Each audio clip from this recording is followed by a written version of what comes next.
السلام علیکم ناظرین، میں طارق اسماعیل ساگر آپ کی خدمت میں کچھ اہم گزارشات کے ساتھ. ناظرین، کل آپ کو پتہ کراچی میں ایک بہت بڑی واردات ہوئی جب انٹیلیجنس نے بعد از خرابی بسیار ایک بڑے گروپ کو گرفتار کیا، جس کو لندن، متحدہ لندن سے جس کا تعلق بتایا جاتا ہے، اور ان سے خاصی تعداد میں اسلحہ اور دو تین اہم شخصیات گرفتار ہوئی ہیں. ناظرین، آپ کو میں نے شروع سے یہ بات بتا رہا ہوں کہ یہ ناقابل اعتبار لوگ ہیں. دیکھیے، جتنے بھی لیڈر، ہماری حکومتوں کی بدقسمتی یہ رہی ہے، جو غلطی پچھلی 30 سال میں حکومتیں کرتی رہی ہیں نا، وہی عمران خان نے کی ہے. یہ لوگ بڑے نفسیاتی قسم کے وارداتی ہیں. یہ تخریب کاری کی انتہاؤں کو چھو رہے تھے. انہوں نے دیکھا نا، ایک بندہ لندن میں بیٹھ کے پورے پاکستان کو، جو ایک چاہے کچھ بھی ہے، ایٹمی ملک ہے، جس کی ایک مضبوط فوج ہے، اپنا ایک سسٹم ہے ملک کا، ایسی کیا بات تھی؟ لیکن وہ بندہ وہاں انگلیوں پہ نچا رہا تھا بیٹھ کے، اور طویل عرصے تک نچاتا رہا. کس لیے نچاتا رہا؟ یہ جو اس نے اپنی ایک فوج ٹرینڈ کر کے یہاں چھوڑی ہوئی تھی، اس کے سر پہ نچاتا رہا. اس کا کام یہ تھا، اس کو پتا تھا کہ یہ جو حکومتیں ہیں، چاہے صوبائی حکومت ہو چاہے مرکزی، یہ اس کی محتاج ہیں. اس کے پاس یہ 10 15 20 جو ووٹ ہیں، ان کی محتاج ہیں. تو وہ جہاں پہ ضرورت ہوتی تھی وہاں خنجر مارتا تھا اور ایسی تیسی کر کے رکھ دیتا تھا. ایک وقت میں وہ دو کام کر رہا تھا. ایک طرف تو پاکستان کی جڑیں کھوکھلی کر رہا تھا، دوسری طرف جو ان کے ماسٹرز ہیں، جہاں سے اس کو یہ ساری لائن ملتی تھی، جہاں سے کرتے تھے، وہ اپنا عواں حق نمک بھی ادا کر رہا تھا. میں نے آپ کو پچھلی ایک ویڈیو میں یہ بتایا تھا کہ کراچی میں اتنا اسلحہ ہے کہ پوری آرمی کے لیے کافی ہے. یہ جو آپ کو پتہ ہے، جو یہ اسلحہ کے وہ یہ ٹرالر غائب ہوئے تھے، وہ غوری کے زمانے میں، جب وہ یہ ہمیشہ نا جہاز رانی فلانی ٹرانسپورٹ اور داخلہ، اس کا وزیر اپنا بناتے تھے. آج وہ بندہ پاکستان سے فرار ہے، باقی قریباً سارے بندے یہاں موجود ہیں. اب ان کی مصیبت یہ ہے کہ جتنے بھی یہ بچے ہوئے ہیں نا، باقی عبدالستار بھائی سے لے کے تو دیگر برادران تک، یہ سارے ایک دوسرے کے بیتی ہیں. سب کو ایک دوسرے کے راز پتہ ہے، اور ابھی تک یہ ایک دوسرے کے ہاتھوں بلیک میل ہو رہے ہیں اور ہوتے رہیں گے.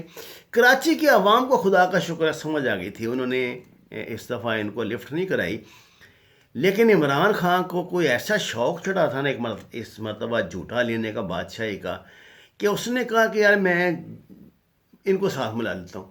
پہلے حالانکہ ان کے خلاف بھرپور بغاوت کا آغاز بھی عمران خان نے کیا تھا. عمران خان تھا جس نے اس پہ کیس کیا تھا الطاف حسین پہ لندن میں. عمران خان تھا جس نے ان کو للکارا تھا. لیکن دیکھیے، یہ جو اقتدار ہے نا، اقتدار کا نشہ پاگل کر دیتا ہے اچھے بھلے بندوں کو. اب آپ نے اس کے بعد میں ماں بعد اثرات بھی آپ دیکھ ہی رہے ہیں اس کے سارے. اب بھی یہ بلیک میل کر رہے ہیں حکومت کو، ایسے ہی علیحدہ ہو گئی ہیں. وہ جی وہ ہمارا وہ کراچی کا مسئلہ، بس تم مامے لگتے ہو کراچی کے. کراچی وہاں کی صوبائی حکومت کا مسئلہ ہے. تمہارے جو ایم پی ایم این اے وہ اپنے علاقے کو ٹھیک کریں، کوڑا کرکٹ تم صاف نہیں کروا سکے، اپنا میئر تم نے وہاں بنایا ہوا ہے، تو کیا کر لیا تم نے کراچی کا؟ کیا بگاڑ لیا؟ وہ جو باتیں تھیں نا مصطفیٰ کمال کے زمانے کی، بھائی وہ یہ تھا کہ وہ اس وقت وہ خاکرو بھی چاہتے تو اسلام آباد سے بلا کے منگا کے اس کے جھاڑو پھروا. اگر وہ کہتے نا اسلام آباد کو کہ جی ہمیں خاکرو کم پڑ رہے ہیں، فلاں وزیر جھاڑو لے کر آ جائے، تو وہ دیکھ کے چلے جاتے، کیونکہ انہوں نے اپنی حکومت کرنی تھی اور انہوں نے کی. آپ کو پتہ نہیں، اب تو وہ جو تھا رحمان ملک، اس کی ڈیوٹی کیا ہوتی تھی؟ یہ وزیر داخلہ تھا. ہر ہفتے لندن جا کے بھائی کی منت سماجت کر کے اس کو منانا. یہاں جو مقامی لیڈرشپ تھی، وہ جب بھائی یہاں تھا تو اس کے دروازے پہ 90 کے دروازے پہ تھا یا نہیں تھا، ہاتھ باندھ کے کھڑے ہوتے تھے. وہ بھائی اس کو گالیاں بھی دیتا تھا. رحمان ملک کو بھائی 10 کلو من کی گالیاں دیا کرتا تھا، اس کو 2 دن انتظار کروانے کے بعد حاضری لگواتا تھا، اور یہ پیر صاحب کر کے اس کی گھٹنے پکڑ لیا کرتے تھے. یہ بےغیرت لوگ ہیں. انہوں نے اپنے اقتدار کے لیے کس حد تک جا سکتے ہیں آپ دیکھ ہی رہے ہیں. یہ تماشا کا لگا ہوا ہے. اچھا، پیچھے میں نے آپ کو بتایا تھا وہ جو کہ انڈین انٹیلیجنس کے ایک سابق میجر کی ایک کہیں سے ریکارڈنگ جو لیک ہو گئی تھی، جو وہ اپنے جو دہشت گرد ہیں ادھر RSS کو ان کو بتا رہا تھا کہ ہمیں کیا ضرورت ہے پاکستان جانے کی. اصل میں تحریک یہ تھی، یہ RSS والے کہتے تھے کہ پاکستان اپنے جو لوگ ہیں یہاں بھیجتا تو ہم کو نہ ادھر جائیں. اس نے کہا تم پاگل ہو، وہاں فوج ظفر موج ہم نے چھوڑی ہوئی ہے، وہ اس کام کے لیے چھوڑی ہوئی ہے، اسلحے کے وہاں ڈھیر لگے ہوئے ہیں، وہ باہر نکلواؤ، اور یہ فی جو افسر ہے اس کے اتنے پیسے دو اور ان سے لاشیں وصول کر لو، اپنا کام کرو. اب پوزیشن یہ ہے بھائی کی کہ وہ ہندو بن چکا ہے، لیکن ادھر سے معافی نہیں مل رہی. وہ کہتے ہیں چچا جتنے پیسے تم نے ہمارے کھائے ہیں نا، جو تم نے گل چھرے اڑائے ہیں، اب ان کا حساب دو، ہم نہیں جانتے. اور انڈیا تو پٹ رہا ہے، آپ کو پتا ہے بہت بری طرح پٹ رہا ہے. اب وہ کوئی نہ کوئی جو پنگے بازی جو ہے وہ کرنا چاہتا ہے پاکستان میں، کہ ان کی تو پالیسی وہی ہے نا جی. اب اس طرح کا ہی ایک انہوں نے ابھی آپریشن، اس کو دوبارہ وہ جو ٹارگیٹ کلنگ کا سلسلہ جاری کرنے کے لیے نا، آپریشن دوبارہ لانچ کرنے کے لیے بھائی نے ادھر سے ساؤتھ افریقہ سے اور ادھر سے جو اس نے ابھی تک وہ بچا کھچا کو کھرچن ہوتی ہے نا جو دیکھ کی، وہ نکال کر میدان میں اتارنے کا فیصلہ کیا تھا.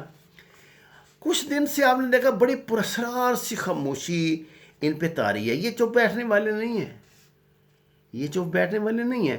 یہ مجھے شک ہو رہا تھا کوئی کھچڑی پک رہی ہے ادھر سے، کوئی ادھر سے نہ. ابھی تک ان کا بھائی نے وہ بہت بڑا مار نفسیات تھا، اس نے ان کی ایسی کمزوریاں اپنے پاس رکھی ہوئی ہیں نا کہ میں کہتا قبر میں پہنچ جائے نا وہ، اس کے بعد بھی ان کو اس کی بدروح بھی ان کو بلیک میل کرتی رہے گی، اور یہ اس کا حکم مانتے رہیں گے. اور اب بھی وہی اس کا حکم مانتے ہیں، مانے چاہے نہ مانے. آپ جو مرضی دعوے کریں، جو مرضی کہیں کہ یہ اس کو اب معاملہ ختم ہو گیا، یہ ہو گیا، نو بھائی جان. یہ ایسے ہوتی ہیں نا، یہ جو ایک دوسرے کے ہاتھوں بلیک میل ہو رہے ہوتے ہیں.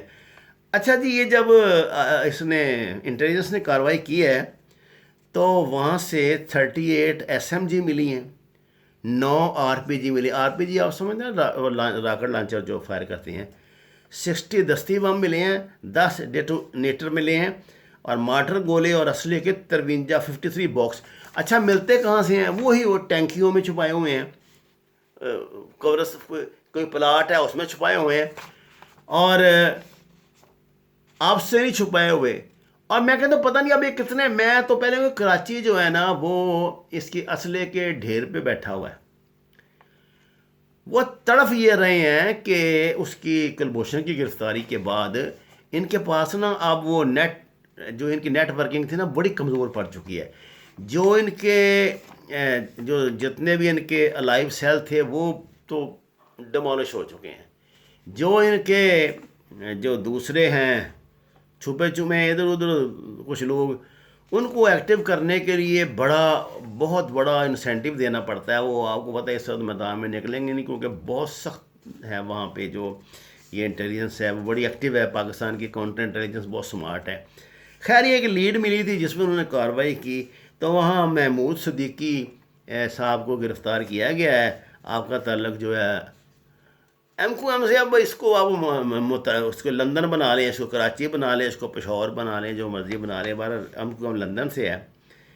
اور ناظرین، میں آپ کو شروع سے بتا رہا ہوں کہ انہوں نے کیا یہی تھا جو یہ سیاسی دہشت گرد جماعتیں کرتی ہیں، کہ انہوں نے جناب یہ تھا کہ یہ جتنے بھی ہوتے ہیں نا چھوٹے محکمے، یعنی جو پبلک ڈیلنگ کے محکمے ہوتے ہیں، واٹر بورڈ ہے کراچی کا، وہ بجلی والا ہے، وہ گیس والا ہے، PIA میں ادھر، یہ سارے بندے اپنے بھرتی کرا دیتے ہیں. یہ پنجاب میں کیا تھا، جتنی ہماری سیاسی جماعتیں تھیں، کاف لیگ تھی، نون لیگ تھی، یہ کیا کرتے تھے، یہ جتنی ایف آئی اے ہے یہاں پنجاب کی، یہ جتنی پولیس ہے، 80% تو یہ کوٹے کی بھرتی ہے، یہ کمپٹیشن میں آئے ہوئے ہیں. اس لیے تو اللہ ماشاء اللہ ان کی کارگزاریاں آپ کو سامنے ہے نا، بڑی زبردست قسم کی کارگزاری ہوتی ہے ان کی. اب یہ لوگ جو وہاں ہزاروں کی تعداد میں رکھے ہوئے ہیں، او بھائی وسیم بھائی سے جو ان کا میئر ہے، کام کیوں نہیں ہو رہا؟ اس لیے نہیں ہو رہا کہ جو ورکر ہیں نا، وہ تو عطا بھائی کے زمانے کے ہیں. وہ کہتے ہیں تم کل آ کر آ جا کے تو آ گیا ہمارا میئر، ہمارے جیسا ہی ہے تو بھی، ہم سے بڑا فراڈی ہے تو. میں نے کہا نا ایک دوسرے کا بھیتے ہیں ان کے، بھائی ایک دوسرے کو بلیک میل کرتے ہیں. تو اب یہ ہے کہ ابھی ایک کاروائی سے کام نہیں بنے گا. ان کا واٹر بورڈ سے بھی کچھ لوگ پکڑے گئے ہیں، دوسرے ڈپارٹمنٹ، ان میں 17 گریڈ کے افسر بھی شامل ہیں. یہ خیال رکھیں یہ کہاں تک ان کی مار گئی ہوئی ہے. ہم نے نا پاکستان نے کی جو سیاسی چپکلش ہے جماعتوں کی، اس کی وجہ سے نا یہ فائدہ اٹھاتے ہیں. ان کا داؤ تب تک چلتا رہے گا جب فرض کیا عمران خان اگر ایک تہائی اکثریت کے ساتھ آتا، تو میں آپ کو قسم سے کہہ سکتا ہوں، نہ اس نے ان میں سے کسی کو اپنے ساتھ لینا تھا، نہ اس نے ان سے بلیک بنانا تھا، اور اس نے ان کو تن کے رکھ دینا تھا. جس نے زرداری اور نواز شریف کو معاف نہیں کیا، وہ ان کو کیا سمجھتا تھا، وہ ان کو ایسی تیسی کر دیتا. اور ان میں سے کوئی بھی ایسا نہیں ہے. یہ وزیر جو جس کو پتہ نہیں کس کا وزیر ٹیکنالوجی کے کیا بنایا ہوا ہے، اور اللہ کے بندو وہ تو پتہ نہیں کو 50 قتلوں میں وانٹیڈ ہے. ایک دوسرے کے ان میں تھوڑا سا دو نا، ایک دوسرے کو تخنی دو. دیکھا کریں یہ جو آ کے مختلف چھوٹے چھوٹے چینلوں پہ بتاتے ہیں کہ فلانے نے یہ کیا تھا تو اس نے وہ، سارے انکشاف کر چکے ہیں، سارے جرموں کا اقرار کر چکے ہیں. نہ وہ بلدیہ ٹاؤن کسی کو یاد رہا، نہ وہ کلا کا قتل کسی کو یاد رہا، نہ کسی کو چیف جسٹس صاحب کے دورے والے قتل اور وارداتیں یاد رہی ہیں. سب پھر گور میں لگ گیا. یہ تو سیاست کا، اس گندی سیاست کا کمال یہی ہے نا جی، کہ یہ سارا گند نا ایسے کر کے اکٹھا کر کے اس کے اوپر بیٹھ جاتے ہیں، اس کے اوپر قالین بچھا دیتے ہیں. اور جب یہ برسر اقتدار آ جائیں اپنے عہدوں پر، پھر اس قالین کو نیچے سے گند نکالنا شروع کرتے ہیں اور اپنی اوقات دکھانا شروع کر دیتے ہیں. اس وقت بھی ضرورت ہے، لیکن اس وقت حکومت ہی اتنی کمزور ہے، حالات ہی ابھی اوپر سے تو دوسرا بھی عذاب آ گیا ہے، عالمی وبا ہمارے گلے پڑ گئی ہے. یہ لوگ نا ان کا بے رحمی سے احتساب جب تک نہیں نہ ہوگا، بات نہیں بنے گی. آپ یہ دیکھیں نا، ریلوے کی وہ لینی ہے زمین، جتنی زمین ہے، یہ کس نے بنائے ہوئے ہیں وہاں سے وہ محلات اور ریلوے کی زمینوں پہ، اس میں انہوں نے بنائے ہوئے ہیں بھائی. وہ جو جن کے گھر توڑ رہے ہیں وہ چیخیں مار مار کے ان کے نام لے رہے ہیں نا، ان کی جان کو رو رہے ہیں.